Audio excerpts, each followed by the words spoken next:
In this video, I'll be showing you how to factory reset your AirPods Pro 3 or any AirPods. It's a very simple method, so if you find this video helpful, be sure to drop a like and subscribe. But anyways, getting into it, on previous gen AirPods, what you would have had to do is on the right, on the bottom, on the back, you would have to see this little dot right here. So you would have to hold that, and then basically if you hold it long enough, it would factory reset. But for the AirPods Pro 3, what you're gonna have to do to factory reset it is, while these are both in your case, you're gonna have to double tap the middle. Then basically, once you double tap the middle 3 times, you're gonna see this white flashing logo, and that's how you know that it's in factory reset mode. It's a fully factory reset.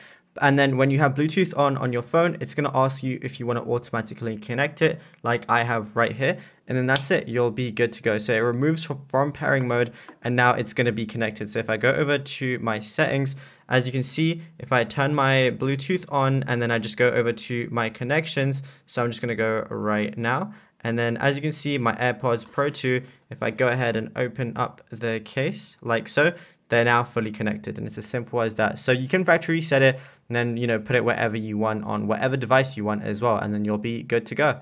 Now, if you found this video helpful, drop a like and subscribe, and check out our other AirPods videos on the channel.